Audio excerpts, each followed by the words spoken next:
I'm talking to you today in my role of co-chair of the EU BIM Task Group. Can I ask people here, who's heard of the EU BIM Task Group?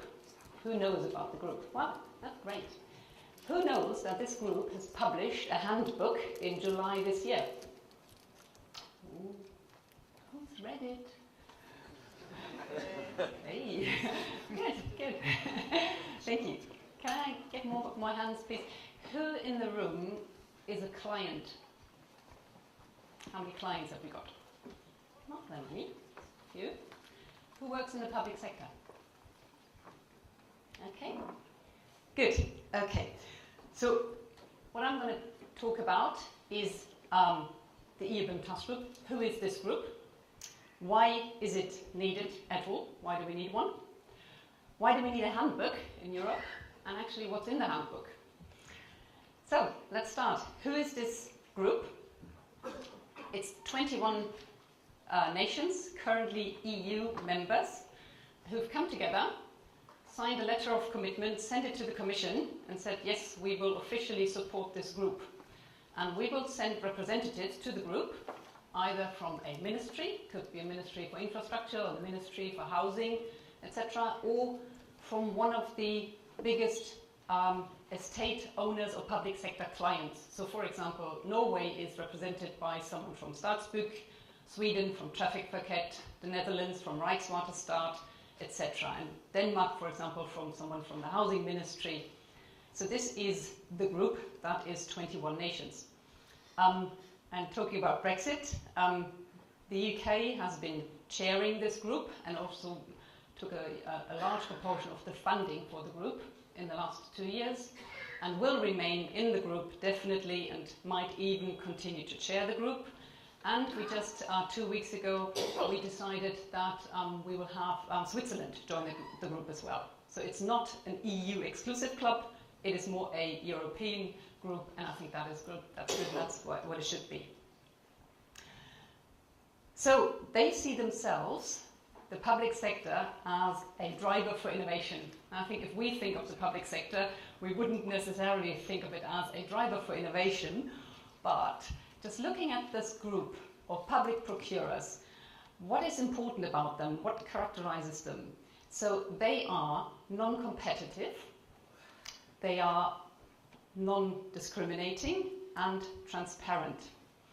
And even more important, I think, for us, maybe we are suppliers who work in the supply chain, and as taxpayers, they are spending our money, public money. So, and by doing that, they need to adhere to some rules, and they're regulated in some ways. And also, they can influence the market through procurement. If they put EIRs out that are ridiculous and over-specifying, we as the suppliers, we pay for it. We suffer from that.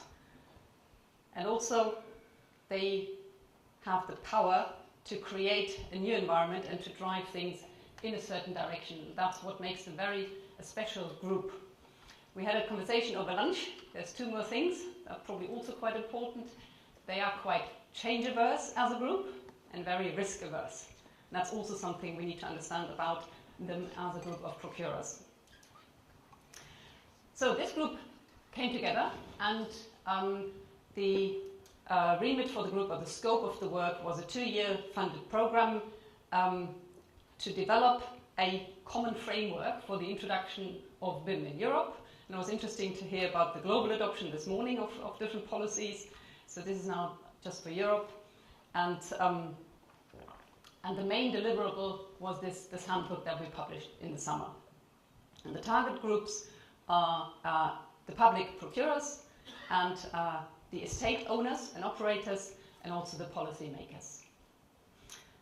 The group itself, we have a steering committee from 9 nations. That's actually doing the actual work.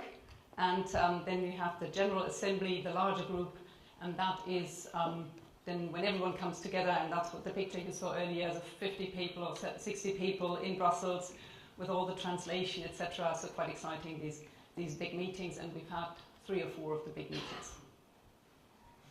So this is the group. Now coming to the question, why is it needed at all?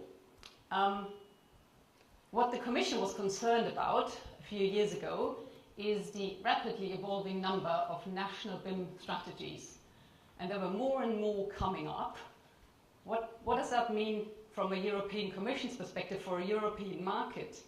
Well, we have different strategies, and if we're not sharing them like ants' eggs, and we're not learning from each other, then there's the risk that we go off in different directions. And the speed is sometimes quite amazing. So when we started this work, one of the first actions was that we did a survey amongst our members, and we asked, do you have a national program? If yes, why do you have one? Where are you with this now? And the response from Ireland, and this is June 2016, said it's in its infancy. We're only just starting. And now we heard this morning it's going to be launched, it's going to be there. So that's quick for a nation to come together, agree on a roadmap, on a strategy for a sector that makes between 8 and 10% of GDP. That's really, really quick. We developed a roadmap in Germany within 4 months. That is a speed, that is enormous. So the risk there from a European market perspective is if we do it all on our own, if we go off in different directions, it will slow down the market, it will confuse the market, and it will be, we'll lose competitiveness. So the vision, therefore, is that we want to create greater value for public money. We want to increase the openness, the competitiveness, and productivity of the market, and also to stimulate innovation and stimulate growth. And why do we need a handbook? What's in there? So we talked about some numbers already, and so I'm going to go through this quite quickly. Just again, the European construction market is big, so it's 1 trillion euros. It is just a bit less than 10% GDP across Europe. 18 million people working in the sector, and a large proportion of them are organized in small and medium organizations. There are some drivers for change. So there is urbanization happening, there is threats, security, terrorism, there is an unskilled workforce that needs to be employed and kept in work. We have a resource, or we're facing resource scarcity, especially in some areas. We're facing climate change, globalization, an aging infrastructure, especially across Europe, and the need for improvement of the existing stock. So these are really challenging tasks for a public sector, for a government, having to deal with all that. And as we heard before, that has a direct influence of the construction sector, because we are the ones who are building and constructing and maintaining the built environment. What also characterizes our sector is the silos, is a behavior that is non-collaborative at the moment, and that is the thing we want to change and we need to change. We also saw earlier on some slides, it's the decline in productivity, which is really amazing compared to other sectors, which all increase productivity, and we are on a declining path globally and in many, many nations, and also that relatively low adoption of digital technologies in our market. So all this is quite alarming, and as we heard before, that one needs to change. We also see some spectacular failures in delivering construction projects, and I don't have to look very far. I'm from Germany, and we just wanted a new airport in Berlin, and it happened to have some issues with the fire system, and so the opening was delayed by 4 weeks. We couldn't open the bloody airport. You know when this picture was taken? May 2013. It's costing taxpayers' money, 20 million euros a month. And I just read in the news 2 days ago that they can't open the terminal next year. It's been pushed into 2019. We just wanted an airport. How hard can it be? Brilliant study by Professor Flickbeck. Have you heard of him? It's worth reading. It's really, really good. Survival of the unfittest. a study discovering that 9 out of 10 projects have cost overruns, and the overruns are found across 20 nations in 5 continents, so it's not just Germany. And also what I find most shocking is it has not improved over the last 70 years. So why are we not learning? Why are we not improving? That I find is quite shocking. And the formula they found for funding of public sector projects is you underestimate the costs and you overestimate the benefits, and that's how you get your funding. And then we're surprised at the end that it doesn't work out. Well, right. Okay, so other nations are adopting a different approach, as we just heard from Dave. So it is about improving asset performance, it's improving life cycle, it's improving the built environment's performance, which is currently acting as a brake to growth and performance of the entire nation. So that is a totally different approach to the whole topic. And as I said, when we started this collaborative working across, or with all these 21 nations, we did the survey and we asked, have you a program? And if yes, why? Because understanding the drivers is really important when you want to have a conversation about where next, what is your plan for funding, etc. And we plotted the responses on this matrix here, and what you can see is we plotted them. There were some economic benefits, environmental benefits, and social benefits. And then from the top up, you see more the benefits in CapEx all the way up to OpEx and TOTEX. And what we found interesting is when you draw a line, the bottom left corner, we call that cost-driven, and the other end, we call that value-driven. So nations like the UK and Netherlands are totally value-driven. So they have strategic programs because the policymakers, the governments, were worried about the sector, about the people staying in jobs, about employment, about productivity, attracting construction sector to young people and talents, etc. Whereas Germany, we are off the scale on the capex-driven side. Our vision is we want to be able to deliver airports and construction projects on time and budget again, and we're not interested in anything else. But that's why I'm saying it's really important to understand what drives people. So when you think about adopting BIM as a future way of working or digitalization in your organization, etc., understand your drivers and understand what it is that you want to get out of this. So in the handbook we came up with the value proposition for BIM. I'm not going to read this out, but what I also find interesting is we just looked at some numbers again and we thought, okay, we've got 1 trillion in the market. If we could just improve productivity, delivery, etc. by 0.1%, we would have 1.2 billion. That's fantastic. That's a big lever. And if we could improve by 1%, that's 12 billion. That's a huge number. 10%, 120 billion. Well, what can you do with this money? Certainly you could fund the next phase of the work. By the way, this work was funded by the Commission with 115,000 euros. So coming up with an aligned strategy for Europe, for the entire sector, was worth 115k to the Commission. Great. All the rest was paid for by the UK, by the way. So just to summarize that, why having an aligned strategy? Why having a strategy for digitalization? That's everything we talked about, better value for money, etc. Why doing it in an aligned way all together? Just by sharing, we will avoid what we just had, the conversation, is Kobe better than coins? Well, if we all start our research, our development at the same very low level, we do everything at the same time, and then we will end up fighting whose solution is better. There must be a better and quicker way of doing that if we all together as a market and as a sector want to get somewhere. So, brings me to the point, what's actually in the handbook? So first of all, we came up with what we call a strategic framework. And that is really, we wrote that in a way how we would recommend to a nation or a large public sector organization, how should you go when you want to adopt BIM and digital technology, what should you do, what you need to have in place.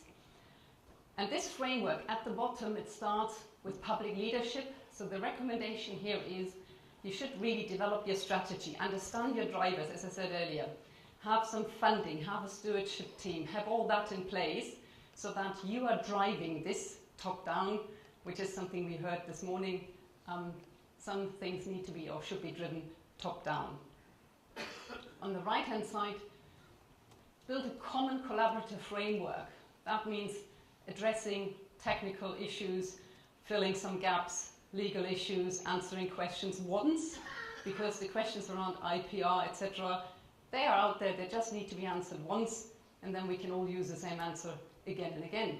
But we need to have that framework there.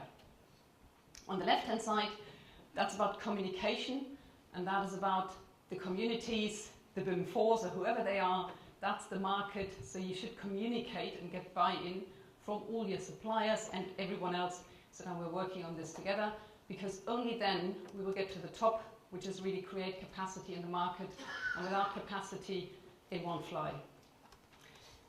So this is the framework, and then in the handbook, for each corner, we have 3 or 4 bullet points underneath, and for every bullet point, we wrote a recommendation, what this means and how it should be implemented, like a methodology for adopting this.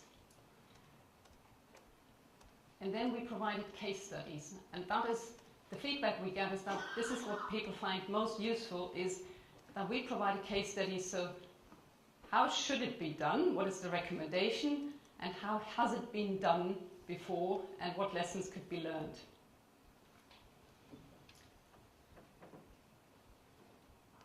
So there is a case study for, the first one was for, sorry, I can't read all the details here. So this case study was, the first one is about when you have a strategy, write it down, document it, publish it, and the case study was from the German roadmap. And the second recommendation is have a sponsor and a funded team of experts driving that, and why is that important? And then the example is the UK BIM task group. So this is the first part of the handbook, and then there is another part, and that talks about a common framework, an EU BIM framework. So what does that mean? You've all seen this? Have you also seen this? So the first one was the UK levels of BIM. This is the Dutch adoption of the wedge diagram, also describing different levels of maturity of BIM. This one is the German version of that wedge. So what that means is we're trying to take the uncertainty, the ambiguity out of the term BIM by describing it and making it very clear what it actually means. So when you read the level 2 or performance level 1 in Germany, what the clients are asking for, it's 5, 6, 7 points, almost like a tick list that you know what's expected. And that is something that we recommended to the Commission or to the nations. Don't try to implement something called BIM that is totally unclear what it is and means different things to different people. And then on that scale, from cost-driven to value-driven, people get completely lost. So we recommended that just introduce a common level of BIM and give it a name, so that when people procure, clients procure a project, they don't say, well, I'm procuring or I'm running a BIM project. If they start talking like they do in the UK, well, are we level 2 compliant? That's something we can answer. Yes, we are, or no, we are not. Saying we are doing BIM doesn't mean anything. So this is what we then recommended. And we worked out together a performance level for the EU, and all the 21 nations agreed to that and said, yes, this is how we should procure projects in the future. And this is why I believe this is really important to all suppliers. And if this really goes ahead, then we will see changes in tenders, in contracts, and in procurement. And the characteristics of this performance level 1. You can look at them from a policy point of view, a technical, a process, and a people point of view. And then again, it's written down in the handbook what they are, what clients should ask for, and then again, they are explained. So in this here, one recommendation was develop some BIM capability criteria. When you procure a project, when you want to assess the ability of your supplier to deliver what you ask for, you need to have some very clear and transparent capability criteria. What's happening at the moment is we have that race to the bottom because everything is price driven and cost driven. So it always goes to the cheapest bidder.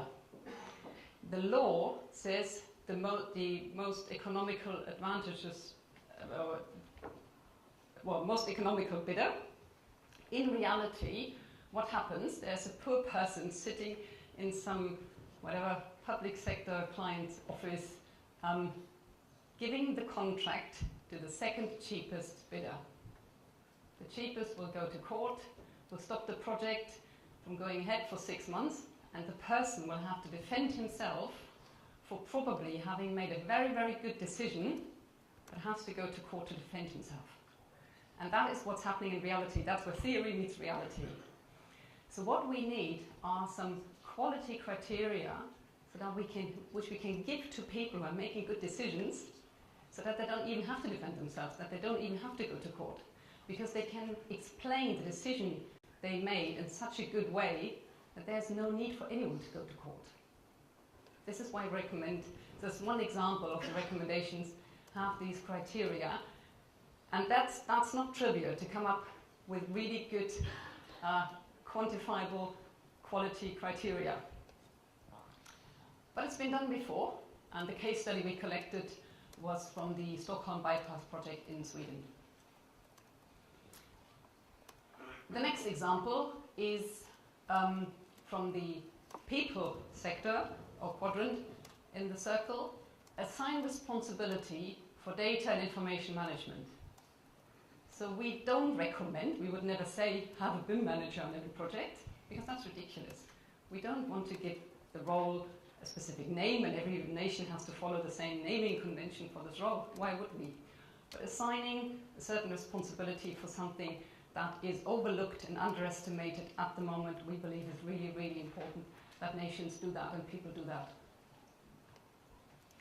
And again, you have an example, and in this case the example is from Spain and from the Spanish initiative and roadmap. So what this group is not doing is developing own standards. But in the handbook, we constantly try to point at the standards or to identify the gaps in standards where we couldn't find anything. And that is where we collaborate with CEN and ISO, and we talk to them and we say, okay, here's something where standardization is needed. We couldn't find anything at a European level, so you need to work on that and give us something that we can then implement for everyone and give to everyone to work with. And that is, as we heard earlier, it's a bit tedious, it is difficult, it's still very hard. Although we all stand here and we all say, yes, we want BIM because it's great and fantastic, we haven't changed our behavior really. We still, very often we see behavior is still old world, and the words are saying we are doing BIM. But I'm sure we will get there, as Anne said, all together. And we've had good feedback on the handbook. So far, people find it quite useful. And we are now talking to the Commission about the next phase for the group, how we can continue. There are 2 or 3 smaller contracts or tenders have gone out for communicating this and coming up with a training framework around this. But we are really trying now to get into a conversation about something bigger, more substantial, with better funding that would give this group a proper home for the next couple of years. Because when you think about it, there is a European Association for Architects, there's one for engineers, there's one for contractors, one for manufacturers, there's even a European Association for Software Vendors. Where is the European Association for Clients, for public sector clients?